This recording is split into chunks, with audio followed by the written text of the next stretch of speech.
o valor associado ao produto acaba diminuindo dependendo daquilo que o criador investe nele.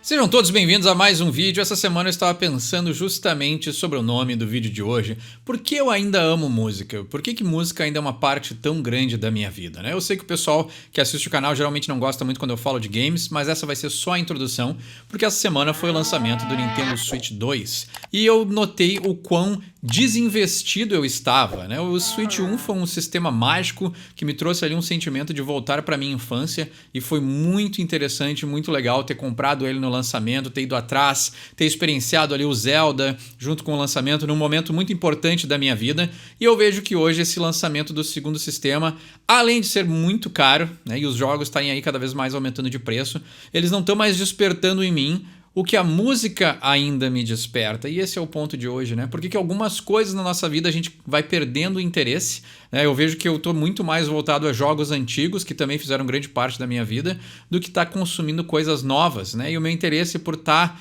né, na crista da onda das novidades dos games já está diminuindo cada vez mais, né? Até porque é um hobby muito caro. Mas eu vejo que quando eu vejo uma banda nova, eu vejo um vinil novo, eu vejo uma guitarra nova, essas coisas ainda me despertam o interesse, despertam a minha paixão. Quando eu vejo alguém no YouTube tocando guitarra, me dá vontade de pegar a minha guitarra e tocar também. Então eu acho que assim, né, esses dias eu estava vendo uns vídeos daquela BC Rich, aquela guitarra vermelha que o Slash usa lá, né, nos clipes clássicos do Guns, né? É uma guitarra que na época eu acho que a Les Paul não tinha alavanca, então a BC Rich que o Slash tinha alavanca. E aí ele usava ela para algum momento ali do Guns, né? Se eu não me engano é o clipe de Sweet Child O' Mine, mas tem algum outro momento ao vivo que ele também usa, né? Então, uma guitarra clássica que marcou a história e também tem a sua própria história, além de ter um formato inusitado. E tem umas versões da BC Rich também que são muito legais e também remetem a épocas mais antigas. Então ela é uma guitarra que tem um formato diferenciado e ao mesmo tempo procurar sobre uma guitarra inusitada me deixou com mais vontade ainda de tocar guitarra. E por que isso não acontece com games? Por que isso não está acontecendo com outras coisas na minha vida, né? Esses dias eu vi tô pesquisando muito sobre o artista do Hellboy, o Mike Mignola.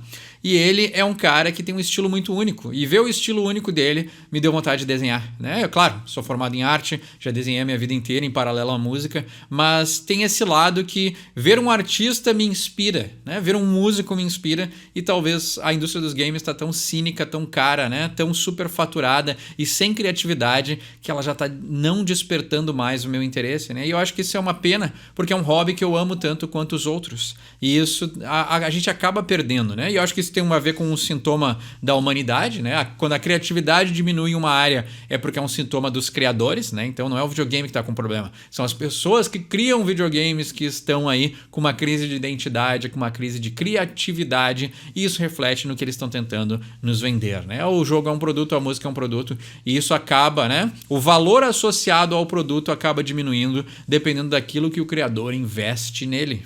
E isso também está relacionado com uma aula que eu tive essa semana que passou, que ele falava sobre as nossas primeiras memórias, né? Era uma aula de técnicas cognitivo-comportamentais, mas era da terapia do esquema especificamente, que tem muito mais ligação com as emoções, né? Então, das terapias cognitivas é a que tem muito mais a ver com a psicanálise desses caras do que o TCC tradicional e mais puro, né? E a ideia ali é que as nossas emoções, né, estão ligadas às nossas memórias, ou ao contrário, né? Nossas memórias estão ligadas às nossas emoções. E aí o professor perguntou em aula assim, qual é a tua memória mais antiga? E a minha memória mais antiga é o meu avô, que era músico, pianista, e ele me levou num estúdio, me botou no colo dele e queria que eu tivesse interesse no piano. Mas eu lembro vividamente, né, ou emocionalmente, aqui é a parte da teoria também, né, as minhas emoções foram tão grandes naquele momento que eles fabricaram ou ajudaram a fixar as ideias e as imagens, né, mas eu lembro nitidamente um estúdio ali, né, isso aí devia ser início dos anos 80, e aí eu lembro vividamente ali um estúdio todo marrom, com aqueles spotlights amarelos, e aí essas luzes refletiam numa bateria vermelha e a parte cromada brilhava com os spotlights, assim, né? Então, a primeira memória, ou a memória mais antiga que eu tenho é ficar viciado, fissurado em uma bateria. E aí o meu avô dizendo, não, mexe no piano aqui, vamos brincar, né? Claro que o piano é um instrumento fantástico, mas para mim é a bateria que me chamava, né? Tanto é que eu virei guitarrista porque os meus pais não quiseram me dar uma bateria. Mas aí isso aí também criou, né? Criou e foi instalado em mim um amor pela guitarra que é insubstituível, né? Hoje em dia eu tenho ainda um amor pela bateria, já fiz curso de bateria também, já toquei, mas, né, o meu instrumento é a guitarra. E eu acho que essa memória está muito associada com quem eu virei como pessoa, com quem eu sou hoje no meu trabalho, né? Eu faço estágio num hospital psiquiátrico, eu levo o violão para os pacientes, então toda segunda-feira eu tenho ali uma oficina de música que as minhas supervisoras foram incríveis e me deram de presente a capacidade de ministrar sozinho para mais de quase 20 pacientes uma oficina de música. Então, poder usar a música de uma forma, né, não egoísta. Eu não estou ali fazendo música para ficar famoso. Eu estou ali fazendo música para ajudar a apaziguar o sofrimento de alguém. Isso é absolutamente fantástico. E esses caras, né, que estão na parede, eles fizeram música para apaziguar o nosso sofrimento. E é por isso que a gente conecta tanto com esses caras, né? Eles tinham ali o cara que é da palestra e deixa o celular ligado, né? E o que é belíssimo da conexão da arte entre o sofrimento e as emoções é que esse cara aqui, principalmente, ele disse que a criatividade nasce da destruição, né? Então, esses artistas que a gente tanto ama, e pode ser em qualquer área, né? Não precisa ser só música, mas hoje o canal é de música, eles usam todo esse potencial e todo esse sofrimento que eles têm para traduzir isso em uma obra que conecte com milhões de pessoas. Isso é belíssimo, né? Eu não tive essa capacidade de criar uma obra de arte musical que fosse conectar com todo mundo, mas acaba me apaziguando quando eu posso tocar meu violão para um paciente psiquiátrico e ele sentir alguma coisa e dizendo, bah, esse acorde que tu tocou me lembrou da minha infância, me lembrou de outra coisa, e começar a falar sobre isso e poder externalizar. Então é usar o que eu aprendi de música, que em certo momento da minha vida foi para algo egoísta, e usar isso para ajudar alguém é absolutamente fantástico. E para mim é tão bom quanto se eu tivesse sido um músico famoso ou tivesse tido uma banda famosa, né? Mas a ideia de que essa energia, essa empatia, essas emoções, elas vêm do mesmo lugar, né? E eu acho que é interessante a gente poder também entender que o sentimento e a emoção, ela se transforma, né? Em algum momento eu quis ser famoso. Em algum momento eu quis escrever músicas para os outros, né, me idolatrarem em cima do palco. E hoje em dia eu ter 20 pacientes que me escutam tocar toda segunda e eles estão lá fielmente, né? Segunda passada tava frio pra caramba, os caras estavam lá escutando as músicas e fazendo música junto com o Eduardo. E eu acho que isso para mim é muito recompensador e muito mais do que se eu tivesse sido um músico famoso, né? Porque aí a fama também traz aquele apaziguamento do ego, mas não necessariamente traz o preenchimento, né? Então, estou aprofundando mais do que eu deveria, né? Porque também, né, é um tópico que me interessa bastante. Mas é interessante, então, a gente ter todo esse lado que eu trouxe, né?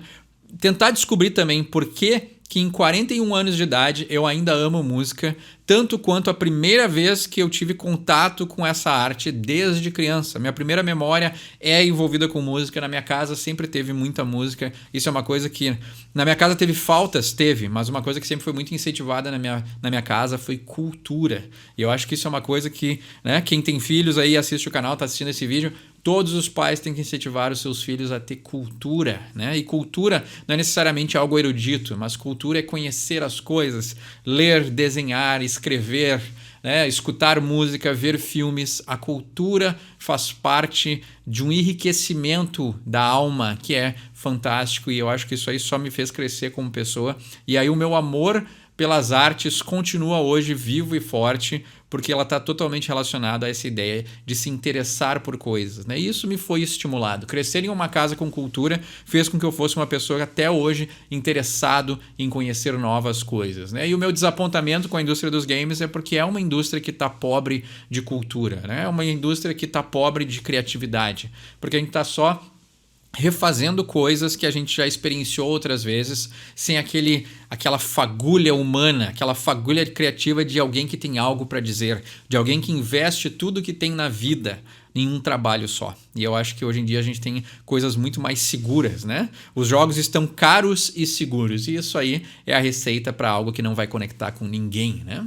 E aí, retomando esse assunto, né, eu acho que assim, tem coisas na música que ainda são reforçadoras para mim. O canal é muito reforçador, né? A gente conversa de música toda semana e isso é muito legal.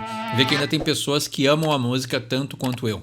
Eu acho que na minha vida privada eu não converso mais tanto de música, né? Tirando o Rodrigo, que quem assiste o canal conhece, mas eu tenho poucas pessoas na minha vida e no meu ambiente que eu converso de música, porque também teve uma nova vertente que se criou, que é aquelas pessoas que sabem tudo, né? A internet nos trouxe tanto acesso ao conhecimento, que a gente cria umas pessoas meio cínicas que entendem tudo de microfones, de guitarras, de cabos e a gente acaba perdendo a essência da coisa. Então eu não sou uma pessoa técnica, né? Eu já fiz ali o vídeo de teoria versus técnica e para mim é muito claro, né, que a intuição, esse cara aqui falava muito em intuição, tem muitas coisas que a gente consegue intuir que a gente não precisa necessariamente pôr em regras, né? A gente não precisa deixar ali explícito em um livro para a gente saber que alguma coisa existe ou não, ou o jeito certo ou errado de fazer algo, né? E eu acho que sim, hoje em dia a gente é muito focado na ciência, na verdade, na técnica, e a gente acaba perdendo o lado humano, né? A gente tem aí filmes cada vez mais perfeitos, mas sem conteúdo, jogos cada vez que exigem mais né, precisa ter que comprar uma placa de vídeo de 20 mil reais para jogar um jogo perfeito, mas o jogo no final não tem conteúdo. E eu acho que a gente tem que voltar, né, regredir para um momento em que a emoção humana, né, e o conteúdo verdadeiro vale muito mais do que a capacidade técnica das coisas. E eu acho que a gente está perdendo um pouco isso. E essa conexão real e verdadeira ainda me mantém vivo. Esses dias eu estava escutando uma banda nova ali numa playlist de country rock. E aí me apareceu uma banda que nunca tinha escutado esses caras, vou procurar mais, vou escutar o disco inteiro, né? Eu tenho feito um movimento muito grande de... Sabe aquela banda que só tinha uma música que eu gostava de ouvir? Bom, vou escutar o disco inteiro para tentar conhecer mais o artista. E essa fagulha ainda me inspira muito. Essa ideia de conhecer, de querer reconhecer, reexperimentar, né? Eu, no momento aí, tô tendo que fazer algumas concessões monetárias por causa que a faculdade é cara, né? Os estágios não pagam.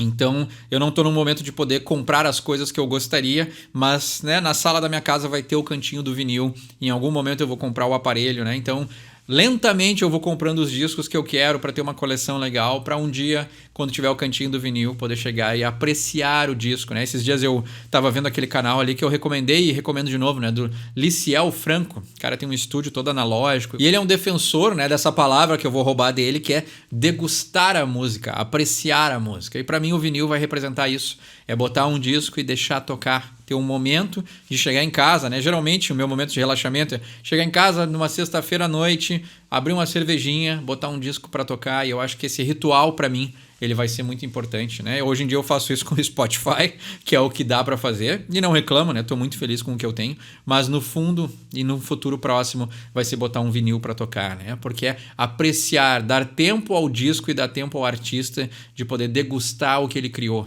E eu acho que isso está muito ligado à paixão verdadeira pela música, né? Se a gente entrar numa conversa mais de modernidade, eu não acho que o telefone é o diabo do século moderno, né? Eu acho que o telefone ele só expressa o que a gente expressa, que é a falta de investimento em algo que nos mobilize. Porque quando a gente acha um vídeo que a gente gosta, a gente para assistir. Quando a gente acha uma música que a gente gosta, a gente para escutar. Então a culpa não é dessa ferramenta. Isso aqui é simplesmente uma ferramenta que em um dia isso aqui foi um VHS, um dia isso aqui foi um toca-fita, isso aqui um dia foi o que seja, né? Um dia, tudo isso que está resumido dentro desse aparelho, um dia foi separado. E a gente ainda assim arrumava tempo para as coisas que a gente gostava, né? Se eu quero gravar vídeos, eu arrumo tempo para gravar vídeos. E eu acho que é esse investimento que a gente ainda tem, mas, né, parece que tem uma regra geral, assim, uma multidão de pessoas que querem culpar um aparelho por um movimento que ele é humano, né? Nós arrumamos tempo para aquilo que a gente gosta, né? Já falei muitas vezes no canal, ainda me surpreende, mas a média de visualização dos meus vídeos é 10 minutos. Então, a gente está falando de uma sociedade que não tem 30 segundos para assistir um TikTok, mas aí eu tenho pessoas que param para assistir 10 minutos de cada vídeo que eu lanço. Bom, então a gente não tem um problema de sociedade, a gente tem um problema de investimento. Talvez o conteúdo que as pessoas estão fazendo não seja tão bom e não prende a nossa atenção. Mas aí também tem a ideia de que se tu vai fazer um conteúdo só para prender a atenção, é porque provavelmente esse conteúdo não tem, sendo redundante, conteúdo. Então eu acho que o vídeo já está ficando longo, né? Já passei da marca dos 10 minutos que as pessoas geralmente toleram assistir dos meus vídeos, mas eu acho interessante de ver que a música sempre fez parte da minha vida. Eu mudei muito como pessoa quando eu tinha 20 anos, quando eu tinha 30 anos e agora aos 40 eu sou uma pessoa diferente. Graças a Deus eu faço meu processo terapêutico, meu processo pessoal e eu estou feliz com quem eu sou como pessoa, mas é incrível como a minha paixão pela música continua a mesma, né? Eu não tenho mais essa vontade de pôr todo o meu sentimento em uma música que eu escrevo. Eu já tive a época de fazer isso, mas ao mesmo tempo eu ainda tenho a paixão de botar um disco para tocar e ouvir e apreciar aquilo que os outros fizeram, né? E eu acho que isso pode ser um tópico para um outro vídeo também, mas é essa ideia de se permitir ser fã de alguém. A internet nos trouxe essa proximidade com os artistas, essa proximidade com a maneira de se fazer música que às vezes a gente acha que é fácil. Mas a pessoa, né, essas pessoas que mudaram o mundo, essas pessoas que criaram obras tão marcantes, elas investiram tudo que elas tinham, fisicamente, monetariamente, psiquicamente, energeticamente, emocionalmente, né? São pessoas que botaram tudo naquelas gravações e é por isso que essas gravações transcendem décadas e conseguem perfurar as barreiras de um mundo moderno e conectar com as nossas próprias emoções. Eu acho que aqui é um excelente ponto para acabar esse vídeo. Esse assunto é muito vasto e a gente pode continuar essa conversa nos comentários. Como é que é a tua relação com a música? Como é que é a tua relação com os games ou com algum hobby que tu goste demais? À medida que os anos vão passando, tu continua ainda conseguindo se conectar com as coisas que você ama ou essas coisas vão ficando para trás ou vão dando lugar às novas paixões? Conversa pode continuar aí embaixo e como sempre, meu nome é Eduardo. Esse é o Sorry for My English, né? A gente não falou de inglês hoje, mas é interessante a gente sempre poder abordar assuntos diferentes, principalmente quando estão ligados à criatividade. Nos vemos em um próximo vídeo.